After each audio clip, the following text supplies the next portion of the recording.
Ni sa tuna ko si na lo. Ona tuku bolai. Na paleta na ken to e buti na kapa daka. Ka kune main na dairi ndo na kasilut. Na i ba tawa andoni tuna ngone ni ken to e una kapa daka. Ona wili nga weekenda. Na i tuku ni ken to e buti na kapa daka na lo. Ena tini kadiwa walu sangabulu. Esa kuni taki kina me mai buana talangasi nda buleu.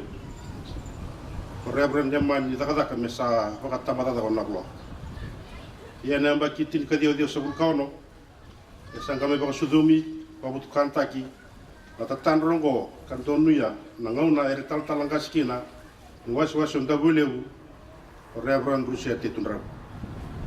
No vale kinangele era buli ne baba ko solotu no mani balotu na blo ene mba kitin kadiwa walu sabul kawalu asemu tingana wale kena ngele ngona lo mani tolu ngane mbaki ene lawo eli musabul no ndul no ene katol ni ko toba tin kadiwa dio sabul katol e saba andi takana mbo sobiti e sa lista nga do tal bibuke ene lo mani waswaso ndabuleu Ena mbaki tin kadiwa dio sabul kauno.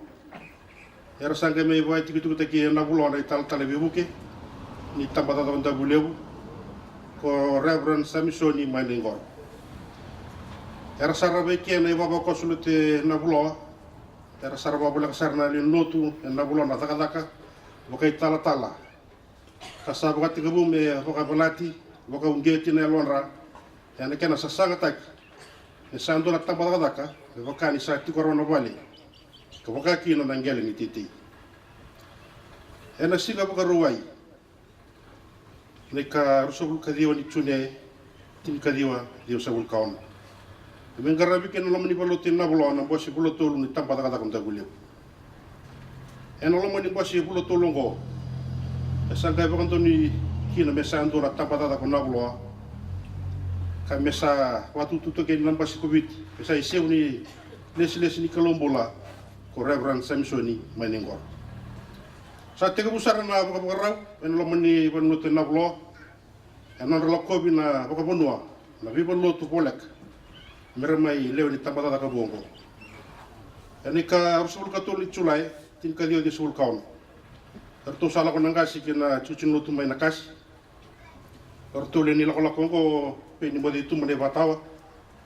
ure lesu na buku ndoni bolotu tanye small na turara ke Simeon industriel na turara lewu ni tabata da konta bulu wakure le tubu bongo na to sala ko bina bolotu na ulausi sempre ki no pede sa tabu chana na ulausi ana i karsul kalim ni chulai tin kadiwa dio sagul kaon mertu me lewen talanga na tabata da ka bongo erto bilo ko bikina Walote naulu, peni modi tumpa ne bakatawa. Sabi na da kroi na lili no asesa number 2 ke tangi smola tuirara. E na bula ko kusita, eni kaono kusita tim kadio dio sabul kaono. Sabali suima na madal ni bilokobi. Kapakai dori kena itibutin lo tena kasi. Lutaka mai na loko nang kasi menakasi, omanase diani. E batawa ke atunai sabolo mana tuirara. Kena ruata na turanga erto mai banganda taka ni sasa kan digomi merto ngali mai kena tapata na blo yarto be wara kena nonto lumani hole na blo pen mo de tumba de batawa tanya simola turara ke sakna ka kroi na lili number 1 erto sama ni wadi taka na blo tu mai na blosi merto sa le ni tapata na blo esamura sarai na kena katumba ni wa tutuongo Kada beta ni ke nambos komiti tin kadiwa dio sabul kaon. Nimai bata wari na solewu ke nambos komiti tin kadiwa dio sabul kaon. Ndo ke ni barro me ba dur na bisa bunau. Yena itikitin lo tena blo. Matai ni se bitam batin kadiwa dio sabul kaon. Les mai kino na buni bol lewu no tu esle bitikeru tuma. Ko Reverend Thomas Kalilagi. Lo ni bisa bunau go. Sa ko tu me bata ke rana tuku erna na mai kin kasinotu ena blo era sankai barata kana buni boleu lutu esele Isaba Antonio no Boscoviti, me saba reo nan rotin tabata na vloa. Te sama kame sai seu di taltala, ko Reverend Samsoni Manengor. Ni sugna lotu, ngare ver lebu na buni lebu na bingare ba bunua. Apa do tala kana kena maruta kena tuku. Ni Boscoviti ni tin kadiwa. Dios sa vulkaon. Ni katin kabiti ni November, tin kadiwa Dios sa vulkaon. Ena bosse vulo saba turiki na naiava kini tutu baka turalebu wa tutu tme baka matentu ena matentu saka kumbuna wa tu meki na dai urelish ena matentu wa turanga mbur basaga wa tu meki na dan nagashi baka demu ratu bilmoni ulen dosin ena matentu tobata wa tu meki na dai chontaba ani karsul kawan memang tingka dia di sebul kauno sapa kantoniki na mesai sebu ni turalebu na vloa ko urelisu katabu tu mengarali enon ko ngau ena sana kalmo bit ena oti ni bosi bola toli tabada ko ndabulebu ka vai dor meno epidi ena tin kaba ni disemba tin ka dio sabul kauno era samai tatau kina na balo to na vloa kina ulu kina tabada ko ndabulebu ko ka ndar mo choba natural turara ena kena sabu karo tinga endo na rodi be babo ni bingarabi ena ituti note na vloa er tonga le daka na beta tona kengo e pakanda sarwa choba na turara pin mo de tumba de batao chonen roba batao me no lausi kitanya smola turara na vloa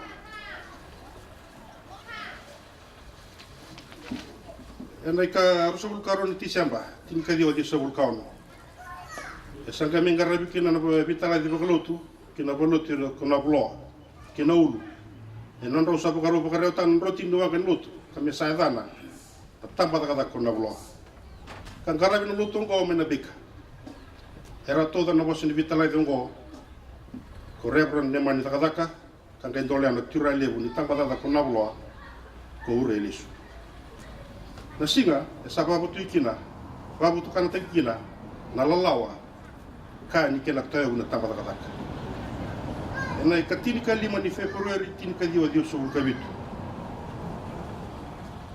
e mai vati kori kina baka bono ko ni tala Samsoni Manengor ena tamba kata ko na vlo atega buna songo ena tini ka tona kaloko ena matakali lai liuta ka manela ko ni vi ko ngo enda gule una buni boleu di lotu vesele viti kirutuma Thomas Kalilai turale ni wasi simon indusilen kero to nangasi ni balotu men rekewila tuloboni ke nangasi melomachi kapaka kina nantonio ni tamba kata kunda guliu era bita ba kena sogongo lini baba kosi na vloa urunda bingare baba nongo angara banangal ngalo be mari kan balakula ne baba mamada angara ba chontaba Seu, gara na kasi pa deng ratu bilmoni bulendo singa. Na wasi nengona. Anga ba tambaro sabnada roi. Era sanga tumber ento na kamuna na turale ni waswasi ko simen tu silele. Nera sa ta tuna ka kina leslesi. Kina na leslesi ni kalombula ke vir na kasi no tinablo. Kamuna na ta tuna kina sebu ni taltala. Tambata ko na blo. E dingo mo le sia sarbundi. Anga kadiva ko pe mo ditumba. Nangasi na blo. Sanga itu bertali to na kamuna na turungan di watawa pe mo ditumba. Kasaba ko to kai na kamuna ngo. Kamuna ni kena sa dingo ne lesles ni kalombula. Kasaka kamuna talanga no ra saba ka tikor ni mate lesles ni kalombula. Ena lama ni tambata ko na blo. Yoti ni vingare babu noa. Sangarabi, ngarabi to ne ken lotu me bona ngasi na blo pe mo ditumba. Tukuna na bola era kalunga tane tikuna songo. Ira saraba na bi ka va dor na klo. Ko chowa bona tamata. E nona sakadiba me sami ngarabi. E no loma ni tambata ka na blo. Ni tangno ngeli, ni lotu kasa va tikitu ken ni tal. Me bakanya bolia ngeli, na lotu ko na blo. E sando barta ka tibuna tal Samsoni Manengor.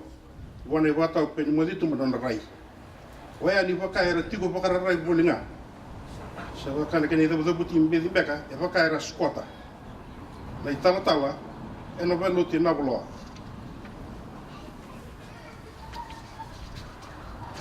E na vukuni kena semberni soli na ngele kina tamadagadaga. Ni sama yo titale tulu nembaki ni kena toyabu ni tamadagadaga. E ne katini kavani Novemba, tini kadiwa Deus sabul kadiwa. E sakai kadiviru tona komiti ni valotu koni watao. Me rabitang no tangmanda na kame belata na ngele kasati kina itautal. Na bitalo ni ngele ngo e kai vadita kini katini kawana ni Novemba, tini kadiwa Deus sabul kadiwa. E na holma kawa ni balut e non rasa pa kanto ni abata ng gasin lotu me sa sul na geli kena vale kasengai voli otinga me sa yau tunde ni tamadala ko nablo oira e raibo kan din na bisuli sulingo Ratu William na takuita buki Ratu Wilmoni lindo singa Ratu anare na vele lati lesiasa rogondi Sabenada Kuroi, Serena Gorro, Remi Lalo Kolambasa, Josaya Mara, Semesa Mbuli Kiombo, ke peni mo ditumba. Mana sino koya, me ado mai na sino kuwa, sembera tunga ni ba matin tuta ki ngale. Se me transfertaki. Ki la tamba dadak. Kantina bekani sa solo tu ba bonwa. Yang tasabanu ni chiko ni nangai do ngane ken ngona me nangai transfer kina na ngele kina tabadadak koer na tal ni tabadadak Reverend Samson do ni bala mai ngoro mai na tin kadi odi subul kabitu kina rondol kandua lima nembaki Reverend Osember rondol karua kina rondol kaba tolu nembaki Reverend Ismail Kroy rondol kalima kina rondol kawalu e bana mbaki Reverend Serulu rondol kadiwa kina rondol tin katolu erbingarai na lomani limne mbaki Reverend Ratu e mori dau rondol tin kawa kina rondol tin kawono erbingarai na lomani tune mbaki Reverend Mari Kambali rondol tin kabitu kira sabingarai bitungan koir na tuira ralew Urea lesu, Simeone Dusilele, or me kadibi kin nambulene urea lesu. Me kadibi nambulene Simeone Dusilele, angkai me ibu kio SMS buli kiombo. Imberni ngai lesieni na moira kiviti, merle bingara bikina, angkai me tura lebo chontaba. Me kadibi nambulene chontaba, sa listele mena bingara mena moira SMS buli kiombo. Karator tale ni tutu ba turale sangai mai provisau ngo SMS buli kiombo sangai turale go samelo moditumba kuero ndoniau e sebu ndoniau teto na kaleu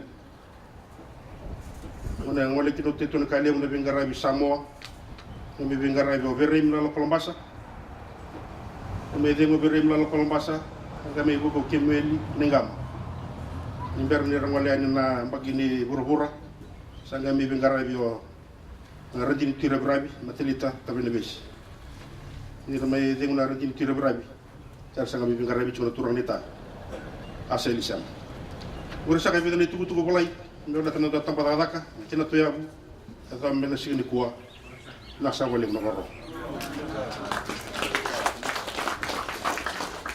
na kana ngono li bisa kana ngono sa kongo nrapanu minanga sera to buta kana tamba ta na glo ena kirei mendana tudaki mendana sulen don miniti ni vanu mudi imber na ngai rambor na masul na turani taltala masul ba bi nak ena bukunda na wekanda sara mi chikenda na atanda sak mobilika ure lesu Simeone Dusilele chontaba Semesa Mbuli Kiombo, Peni Modi Tumba, Marika Mbalau Kula, Wilami Nandakuita Wuki, Manasa Tawanga, Lesia Sarokondi, Lepani Ulin Roka, ke Chone Naul. Sa kere beda tudakin ta sule ndon minutes ni banu mundi. Imberni sol ndangono bani taltal. Nakara undan masu.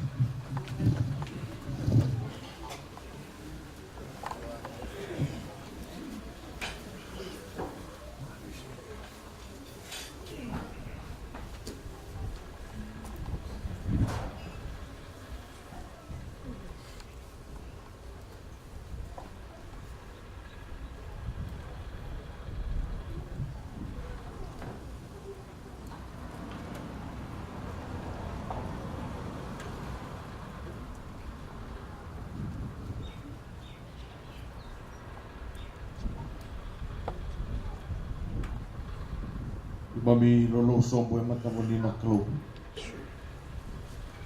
Klo na ito kini lopu. So talangai pa na mata juga ni weki mani na lolo di lopu. Kena bengkarabi, kena bawa bulin, kena bawa bauta. Memina tabo kira ni weki mani. Kena bunuh ni sawaro takati turang. Ni akai ucisu, sabungan kina na wali temangu. Wah sasiang usalah mula ki baru takai dona kina minum do. Manggali dalam mai kan mai kot kim do. Udah tiga talangan bunuh kau satu kina. Membawa mudi. Membawa rumah. Bida na ya sampai kabuti ko na singa day ira salyu yan na naman ibig ka di binaklo so talangay simbula mamisa tigo paten day mamipanan numanggo nanon ratakatak inanon rampuno inanon rapangambauta inanon rasulyo nanon rampula nabayang ataki erabito kan gay kimani natakatakan kaya napati day na lup kaya yang cisu kaya na maroy kaya na karabi Kau sih benar kena apa? Tumbur tiga napa kampauta. Roman rakyat lama nelonra. Sesuatu orang pasti kena dalam punonggo nani mampu. Mami sama rau. Mami bawa benar kan ni mai rong nak kena itu ni singan dendai. Orang ni kena mami bulila. Bekal suara kabar orang keraba. Mata nata kena nanon raba kampauti cisu. Nanon ra sulian nanon rangauna. Na bengkarabi na naman nilo na mamito. Memerita tal tungai dendai na poni non rata-rata. Mamsapa pinakawali ubik ni kimamiti ko di kuwa. Mamsa tabutin to na tabi kalabo. Tamata-katang go na vlog kimamiti ta kana klo. Yun na pakay kurita ka tigo na lumo koko ng gangga pangayalo. Tumbuti ko na bikabi na kasabak ka na lumamuni na klo. Na lumay kiman. Rani kata-kata kina kerabi kina mo binak nomuni lot ni kadibi kiman mi ben kerabi kina enendel ni ngonongo amsa kerana kalau muni bandi tak ni mami bang baut kemni wa kalau ngata tak na bi mata bo bali aras tigon den den kana kawa era rang kerab na nomuni lot ne mami ko wa usi binan bi mata bo bali ken sar no muni tamba ta tango na bulo andone singni rele su andone singni buli mina buli ngabe kemni Unia tiga buta kan ilang olanggo, uni nasong matalanganan ni mamikul. Yalalom na turang, wakil ngot kan abuni tabi ng karabi miskin po. Kaya non rembula nilinitan patakata ko na bulo. Masusulian ni membula victim ni. Then dying, na yata chisu ni mamisoro kan ni mamikul. Amen.